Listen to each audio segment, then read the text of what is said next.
جیے بھٹو۔ آج مجھے بہت خوشی ہو رہا ہے کہ میں شہید محترمہ بینظیر بھٹو کی سالگرہ اپنے کراچی کے عوام کے ساتھ منا رہا ہوں۔ جیسے آپ سب کو معلوم ہے کہ شہید محترمہ بینظیر بھٹو اسی شہر کراچی میں پیدا ہوئی تھی، اور جو شہید محترمہ بینظیر بھٹو کی اور اس شہر کے عوام کے ساتھ تعلق تھی وہ تاریخ میں لکھا ہوا ہے، اور جو لیاری کے عوام ہیں وہ تو شہید محترمہ بینظیر بھٹو کے لاڈلے تھے۔ اور شہید محترمہ بینظیر بھٹو نے اپنی زندگی کے جو مشکل دن تھے وہ بھی اسی شہر کے عوام کے ساتھ گزاری تھی، اور جو شہید محترمہ بینظیر بھٹو کے خوشی کے دن تھے وہ بھی اسی شہر کے عوام کے ساتھ گزاری تھی۔ شہید محترمہ بینظیر بھٹو کا شادی آپ ہی کا ککری گراؤنڈ میں ہوئی تھی، اور میں بھی یہاں کے نزدیک لیڈی ڈفرن ہاسپٹل میں پیدا ہوا تھا۔ تو ہمارا جو تعلق ہے، جو ساتھ ہے، وہ بے مثال ہے، اور ہم نے 3 نسلوں سے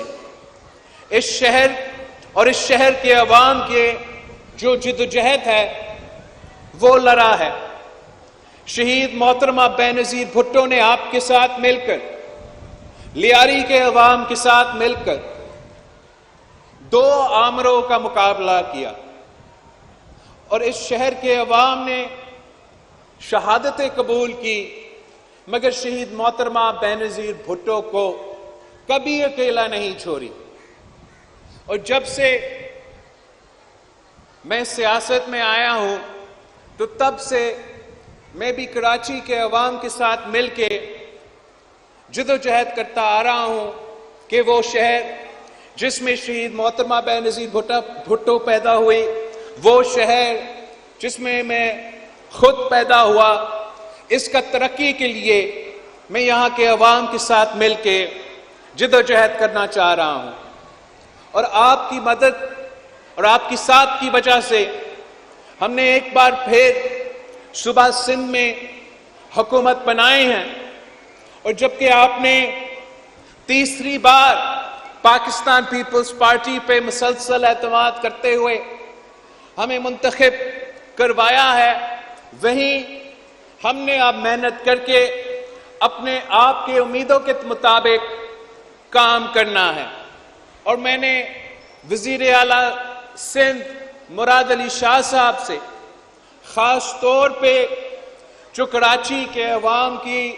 مسائل ہے ان کی طرف توجہ دینے کا زور دیا ہے، اور میں وزیر اعلیٰ سندھ اور ان کی ٹیم کا شکر گزار ہوں کہ جب سے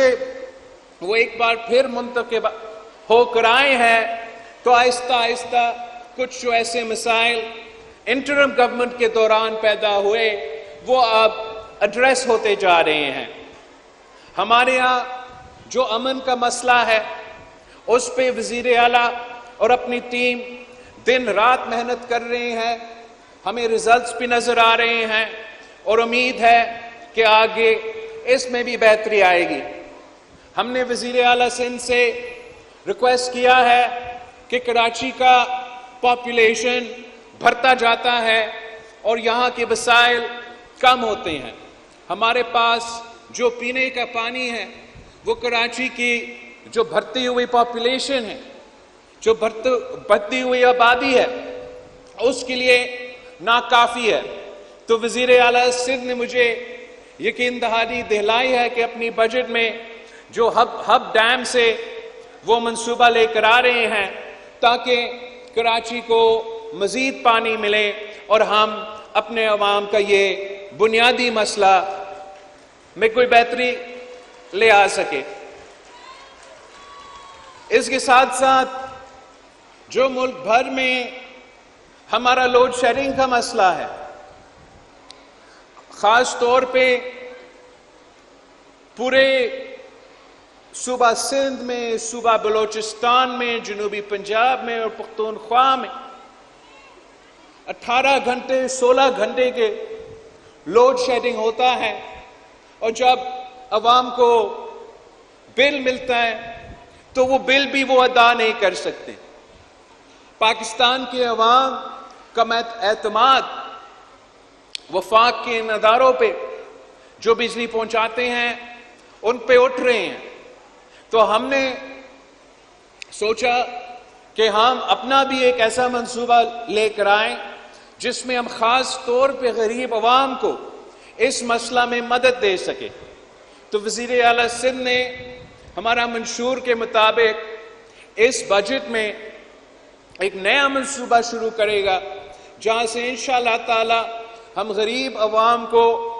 مفت سولر کا فیسلٹی دیں گے تاکہ ان کو لوڈ شیڈنگ سے کوئی ریلیف مل سکے، اور جو وہ لوگ افورڈ کر سکتے ہیں ان کے لیے بھی انشاءاللہ تعالی ہم سبسڈائز ریٹ پہ سولر پینلز پرووائڈ کریں گے تاکہ ان کا بھی جو لوڈ شیڈنگ کا مسئلہ ہے اس میں کوئی بہتری آئے۔ ہمارا پہلا بجٹ میں اس منصوبہ کو ہم آہستہ آہستہ شروع کریں گے، اور انشاءاللہ تعالی 5 سال بعد ہم صوبہ بھر میں اس منصوبہ کو پھیلائیں گے، اور یہاں کے عوام کو جن سے ہم نے الیکشن میں وعدہ کیا اس وعدہ پہ عمل درآمد کرنے کی کوشش کریں گے۔ اس کے ساتھ ساتھ جیسے آپ سب کو معلوم ہے، پاکستان کے عوام کا سب سے بڑا مسئلہ، پاکستان کے نوجوانوں کے سب سے بڑا مسئلہ روزگار کا مسئلہ ہے، اور انشاءاللہ تعالی آپ کا سندھ حکومت دن رات محنت کرے گی کہ ہم ایسے منصوبے لے کر آئیں جس سے اس صوبے کے عوام اور اس صوبے کے نوجوانوں کو روزگار کے مواقع ملیں اور وہ اپنا ترقی کا بندوبست کر سکے۔ شہید محترمہ بے نظیر بھٹو کے بارے میں مشہور تھی کہ شہید بی بی آئے گی تو روزگار لائے گی، اور جبکہ شہید محترمہ بے نظیر بھٹو کی حکومت اس صوبے میں موجود ہے، ہمیں انشاءاللہ تعالی لیاری کے عوام کے لیے، کراچی کے عوام کے لیے، پورے صوبے کے عوام کے لیے محنت کریں گے کہ ہم ایسے منصوبے لے کر آئے جس سے آپ کو روزگار کے مواقع ملیں۔ ہم محنت کریں گے جو تمام حکومت کے جو روزگار کے موقع موجود ہے، مگر کسی نہ کسی عدالت کا سٹے آرڈر کی وجہ سے ہم اپنے نوجوانوں کو وہ روزگار نہیں دلوا سکتے ہیں۔ ہم نے اپنا وزیر قانون کو کہا ہے کہ عدالت سے رجوع کرے، جج صاحبان سے بات کریں کہ ہم نے اپنے عوام کو روزگار دلوانا ہے۔ آپ کے جو بردر ججز ہیں انہوں نے ایسے فیصلے سنائے ہیں جس کی وجہ سے اس صوبے کے عوام، اس صوبے کے غریب عوام کو روزگار سے محروم رکھا جا رہا ہے، تو بڑا مہربانی کرے اپنا سٹے آرڈر ختم کرے تاکہ میں لیاری کے عوام کو، کراچی کے عوام کو، سندھ کے عوام کو ان کا حق دلوا سکتا ہوں۔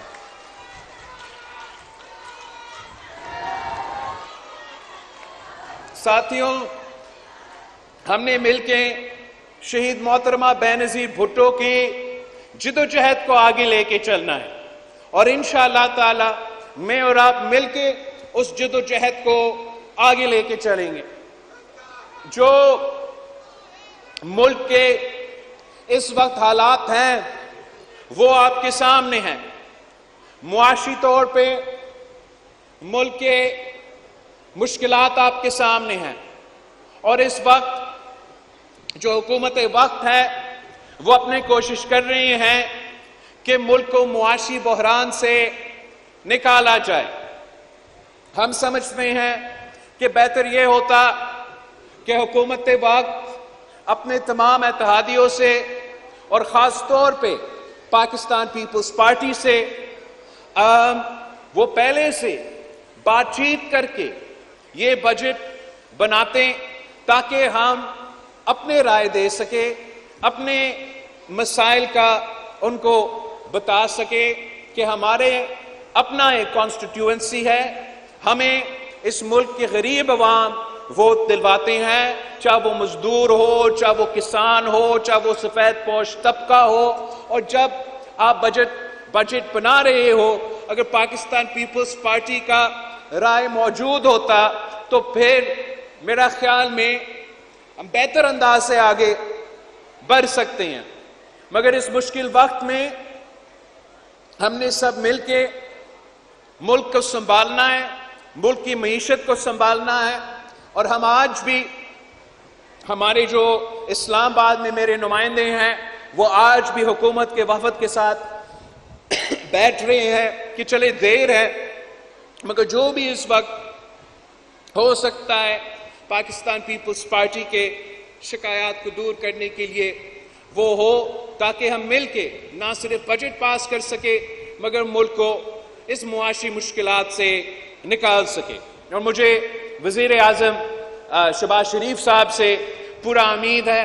اور ان کا نیت بھی بالکل صاف ہے کہ تمام وعدے جو پاکستان پیپلز پارٹی کے ساتھ کیے ہیں انشاءاللہ تعالی وہ پورا کر کے دکھائیں گے، اور ہم ہمیشہ اپنے عوام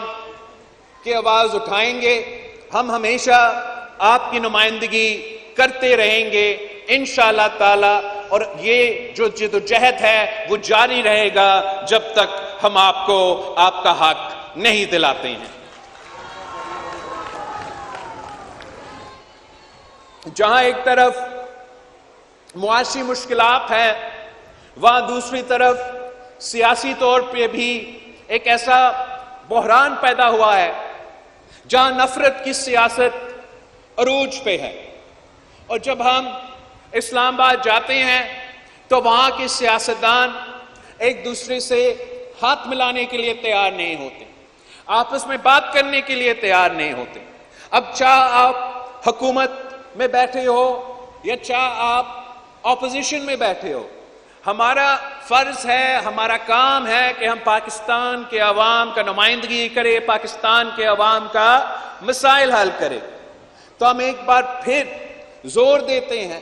ان تمام سیاسی جماعتوں کو جو اپنے انا کی وجہ سے، اپنا ذاتی مسئلے کی وجہ سے پاکستان کو نقصان پہنچا رہے ہیں، پاکستان کی معیشت کو نقصان پہنچا رہے ہیں، ہمارے پورے معاشرے میں یہ نفرت کی سیاست پھیلا رہے ہیں، کہ ان کو پارلیمان میں ایک مثبت کردار ادا کرنا چاہیے، جمہوری قوتوں سے بات کرنا چاہیے تاکہ ہم اپنا جمہوری نظام کو بہتر بنا سکتے ہیں، فعال بنا سکتے ہیں، اور وہ جو پارلیمان جس کے لیے میرے لیاری کے عوام نے شہادتیں قبول کی ہیں، جس کے لیے پاکستان بھر کے عوام نے شہادتیں قبول کی ہے، جس دن ہم پارلیمان کو طاقتور بنا دیتے ہیں، جس دن تمام سیاسی جماعتیں ایک ہو کے یہ فیصلہ کرے کہ پارلیمان وہ ادارہ ہے جہاں سے ہم پاکستان کے عوام کا مسائل حل کریں گے اور آپس کا لڑائیاں نہیں لڑیں گے، تو تب آپ دیکھیں گے کہ ہمارا چاہے وہ معیشت کا مسئلہ ہو یا جو بھی مسئلہ ہو، تب ہم وہ مسائل کا ویسے حل نکال سکتے ہیں جیسے آپ امید کرتے ہو۔ میں ایک بار پھر آپ سب کا شکر گزار ہوں کہ آج ہم نے ساتھ مل کے شہید محترمہ بینظیر بھٹو کی سالگرہ منائے ہیں، اور یہ وہ تمام قوتوں کے لیے ایک پیغام ہے جو سوچ رہے تھے کہ شہید محترمہ بینظیر بھٹو کو شہید کر کے وہ پاکستان پیپلز پارٹی کو ختم کر سکتے ہیں۔ وہ تمام قوتیں جو سوچتے تھے کہ ہم شہید محترمہ بینظیر بھٹو کو شہید کریں گے تو لیاری کے عوام بے آواز ہو جائیں گے، وہ تمام قوتوں جو سوچتے تھے کہ شہید محترمہ بینظیر بھٹو کو شہید کر کے اس ملک کے مزدوروں سے، اس ملک کے کسانوں سے ہم ان کا حق چھین سکیں گے۔ یہ ان کی بھول تھی۔ شہید محترمہ بینظیر بھٹو آج بھی زندہ ہے، آج بھی گری خدا بخش سے وہ حکومتیں بناتی ہے، وہ حکومتیں گراتی ہے، اور انشاءاللہ تعالی ہم مل کے ان کے خواب پورا کریں گے۔ جیے بھٹو، جیے عوام۔